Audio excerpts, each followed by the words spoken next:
Any other directions that folks want to give to the finance committee?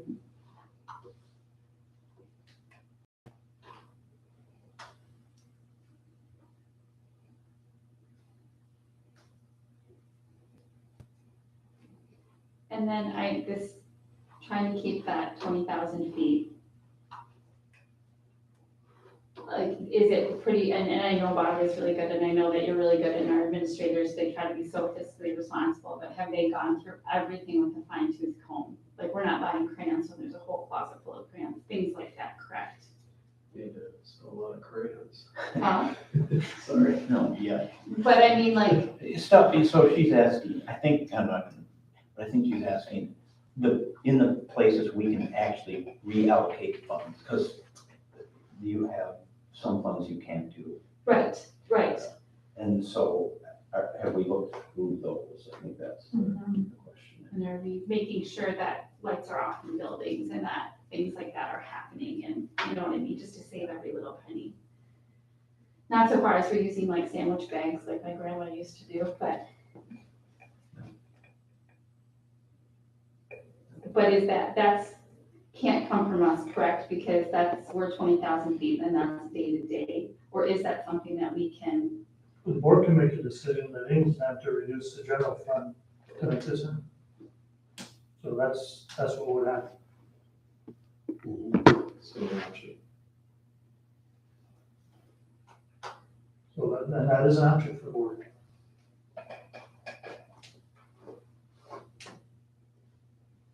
What has the plan been in the past to increase the general fund?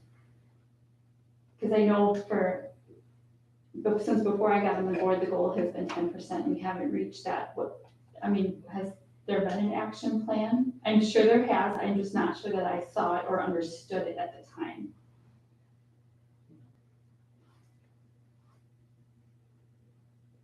Board members, what's the action plan?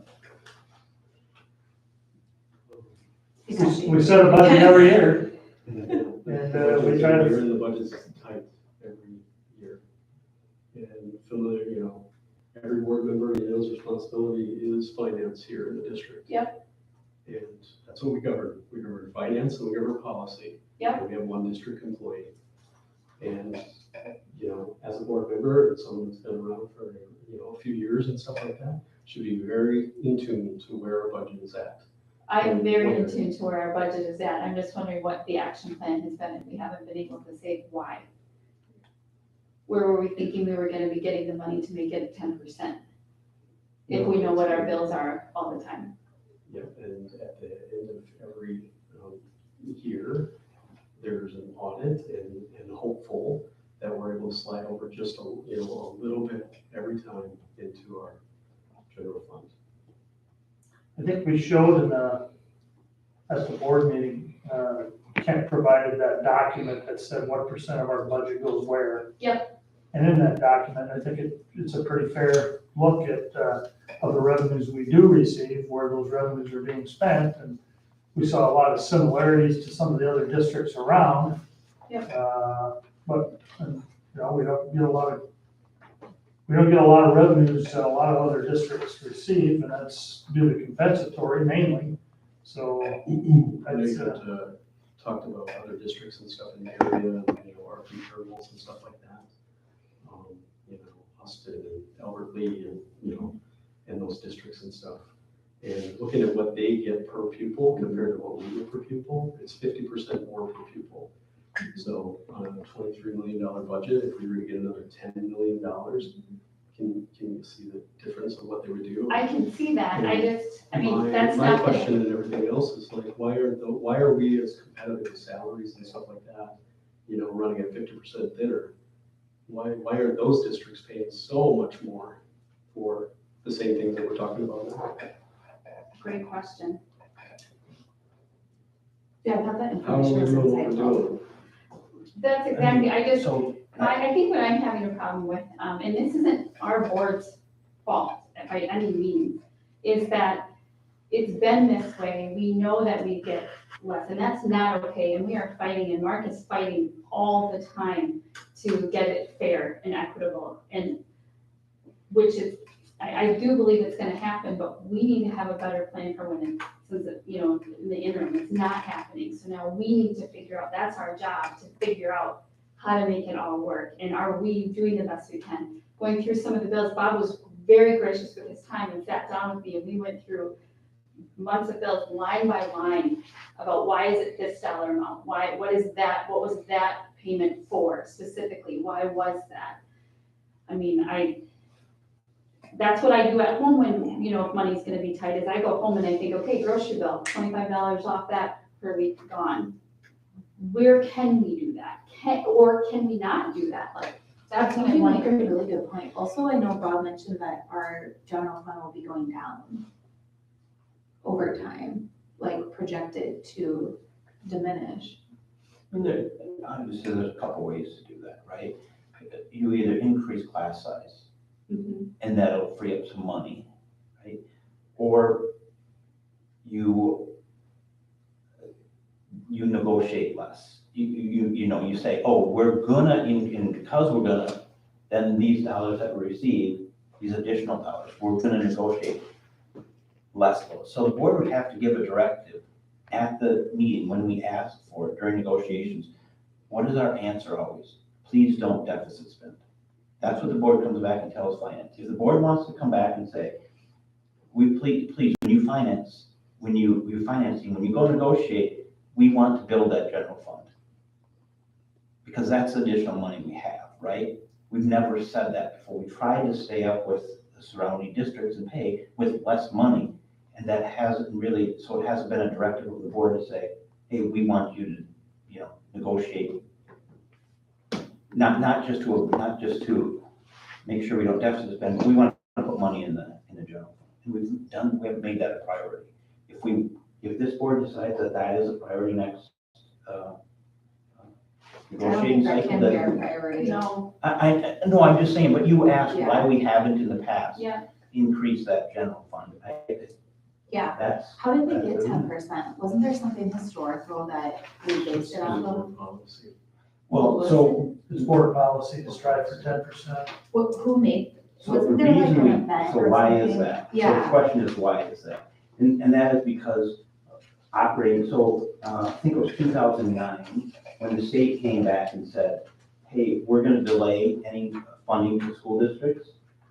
School districts who didn't have the general fund, or didn't have enough in their general fund, had to go up there and they had to finance that, right? They had to go get a loan to pay salaries and operations.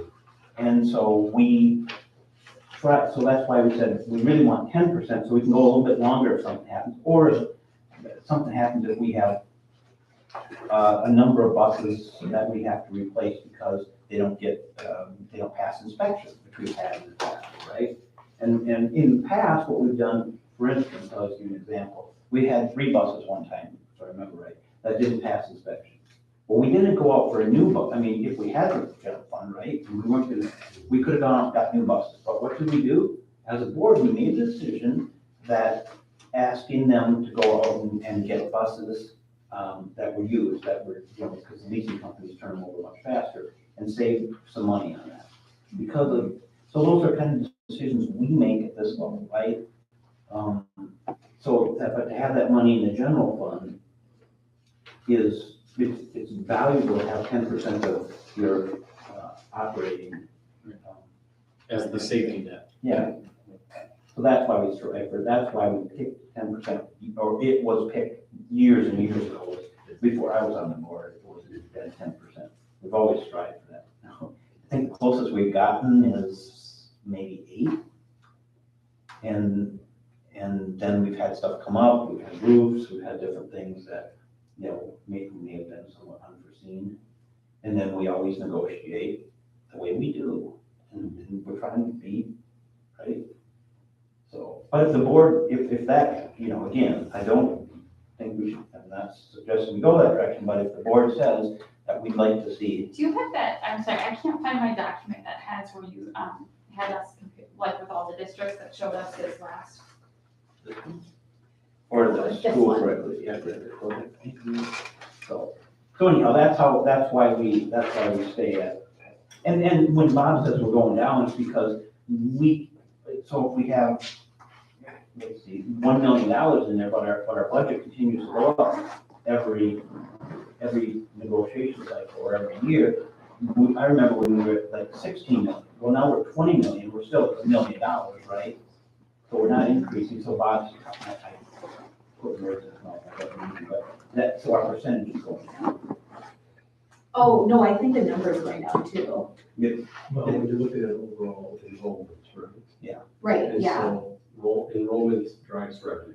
right. So if enrollment and everything else is stagnant and we're not seeing growth year after year, or if it, it's gonna take a dip and, you can easy math and, Mhm. if you 20 kid difference, right? A 1% change, that makes a big difference. Oh, for sure. Yeah, absolutely. No, I'm just saying it's a good idea, all these things, to try to tighten it as much as possible, because the needs are gonna be exponentially greater in the next couple of years. Like, what's Byron doing?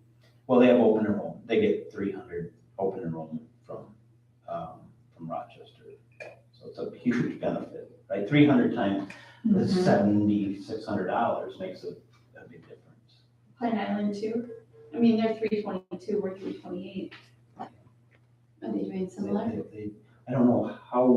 I would like to see what they are now with having their own special ed on there. Oh, yeah, but they're. In-house they're gonna- special ed. It's gonna cost some money. I Right. mean, that's why we. But I mean, that's kind of what I'm thinking about, is like, what are the other districts that are like us then doing?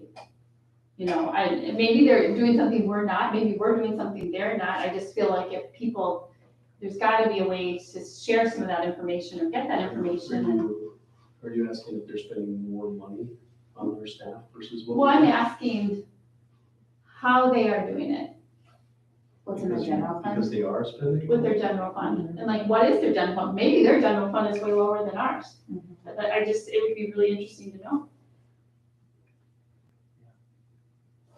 What, We've looked at it the before. school district that did provide money that was close by us, what did they do? Did they just take it out of their general fund?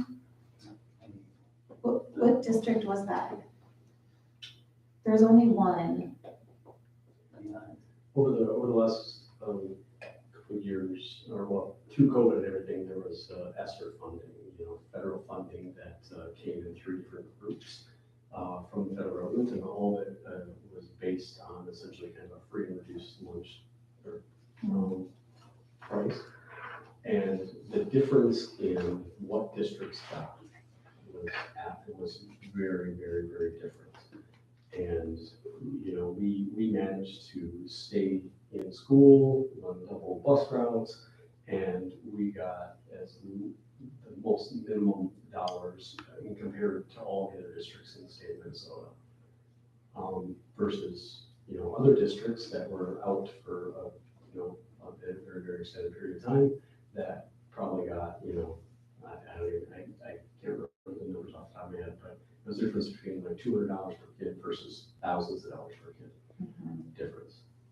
Yeah. Mhm. And so with that one-time funding, there was some things that they could essentially, give additional dollars to their staff and pay all that stuff as well. But that wasn't, those dollars didn't, by doing what we did in keeping kids here, running double bus routes and stuff, and the additional cleaning and all those other things, and health precautions, we ate up all of the smaller dollar amount that they ended up receiving. And some of those school districts, I don't know, but they could have put it in their general fund, so their general fund could be larger now because they got those dollars. And we're in school and running double bus routes. Not making excuses, it's just what. No, it is. yeah, No, for I'm sure. just trying to understand, and, I think too, just kind of examining what others are doing and, just to generate ideas if we need it, or like, no, we're doing the absolute best we can. I mean, we are trying so hard. We all are. Even over the last 10 years and stuff, there's, looking in and knowing that our enrollment and stuff was going to be stagnant, there had been changes, and with our administration, and Mark had led this with Bob and made small cuts along the way to trim things up as much as possible so that we wouldn't be making bigger cuts 5 years down the road. Yep. No, I appreciate that. And Mark and Bob succeeded in finding ways to trim costs wherever we could, and we therefore didn't have to lay off, staff.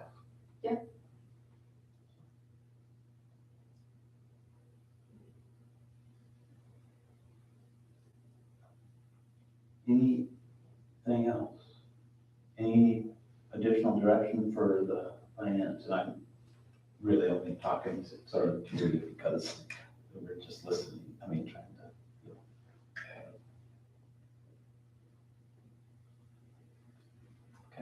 I do want to say though, as far as the budget and all of this, I am so proud of the work that Casson Mandeville has a child care program. We've done our fair share to try and help with that. That's huge. We're building homes. That's part of our program. We're trying to bring people, we're doing everything in regards to that. So that's a huge effort, and I'm so proud of the fact that that's been done. And you have to give, I have to give a lot of credit to Bob and Mark for projecting things out right. Yeah. Right, we could have been 45 students is a big number, and this is, if you miss by 45 students throughout the year, you got financial trouble. Yeah. Because we do run that thing tight, and so that projection is big. Another piece that, and we've heard it discussed around this table a little bit, is PSEO. Because when those students choose to go PSEO and not here, we're losing funding on those students, and it's tough to budget those numbers out too. And you have those students choose to go PSEO in the middle of season or middle of the year. When do they start enrollment for that in the fall? Just to know how it will affect our enrollment. We've got to know that, and any student that's choosing to go PSEO for next year has probably already let the office know, because when we do our counts at the high school, going into next year, our student counts, so we can decide how many sections we're going to offer in each one of them, we say PSEO students can't be in that enrollment. Right. So that's how we know how many staff we're going to keep, how many staff in high school are going to be shared at the middle school, what we need for right sizing at the elementary and middle school as we head into the next year. So that's how we've got to know that. So when a student comes in late with a PSEO request, those cost the districts some money, so. Yeah. It's tough. Or early grads on top of that. I'm hoping the change in the credit scale can make that impact. Yeah, hopefully that seasonal increase with the weighted grade. Well, maybe the other thing we need to make sure that it's not right now, but negotiations that we put more on healthcare, that we make sure that happens. And it gets negotiated, amongst all of us, every negotiation cycle. I don't think there's any doubt that the finance committee is going to offer a very significant increase in family and single health insurance going into next year. I think we have to. We have to do that. So. I just want that big account, so in the event that all staff decides to take it, we can start to take it. Right. Yeah. I'm looking for that unicorn. Yep. So, okay, so I'm not hearing any others, so, thoughts on this. We'll continue to work on creative ways outside the box, not to deficit spend, but to take care of our staff. That's what I'm hearing for direction. Okay. Anything else for finance before we move on? Okay. I think we just have action items. We have considered the approval of the Excel easement request, and you have 3 documents that are attached there. Yeah, we've been working on this, for quite a while now, and we finally, come to a conclusion. I think it's probably a pretty good one. If you take a look at that first exhibit, it shows the location of the exact easement. So it's actually on the north side of the elementary school, and runs all the way to that power station to the east of it. So it's, they already have an easement there, but it's, they've got some different language on this easement. So if you take a look at the electric exhibit, this is NSP too, who is Excel, but that next picture shows it a little better. I can't believe they've got an old picture of the elementary school at the gymnasium and the kindergarten wing, but that's what they pulled. So you see that red dotted line.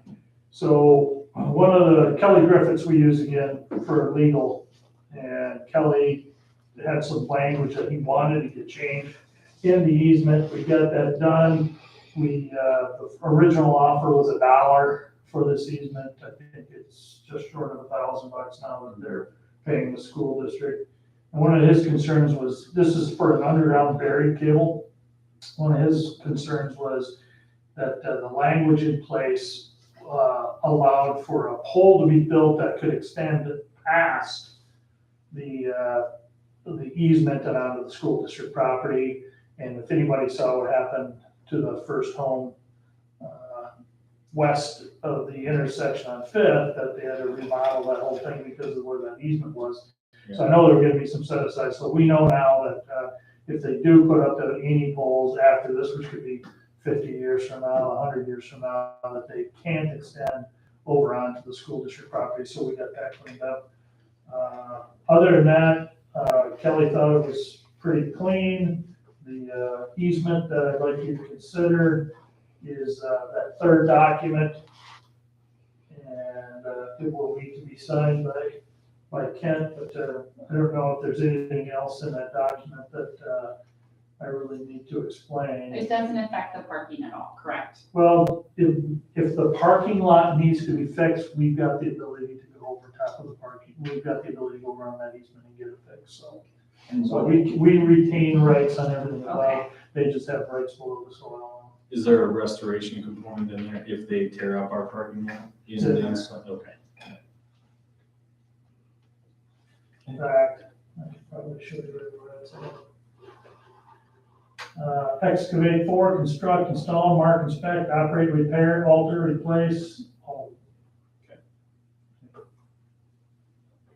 Okay. Any questions for Mark before we go?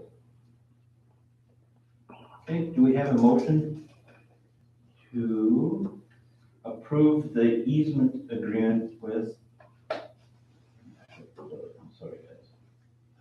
NSP or. With NSP. So moved. Thank you, Patrick, in a second. Second. Thank you, Brandon. Any other discussion on that? Hearing none, all those in favor of approval of the easement with NSP, say aye. Aye. Opposed, same sign, the motion carries. Go on to informational items. Next regular school board meeting is Monday, the 20th, at 7 p.m. in the community forum room. And the next special school board meeting, also in the community forum room, is April 3rd, 6 p.m. Anything else before we adjourn? Thanks for meeting here tonight. They got a little something bigger going on. Okay, do we have a motion for adjournment? Thanks, Amy, in a second. Thanks, Brandon. All in favor of adjournment, say aye. Aye. You adjourn, thanks, everyone.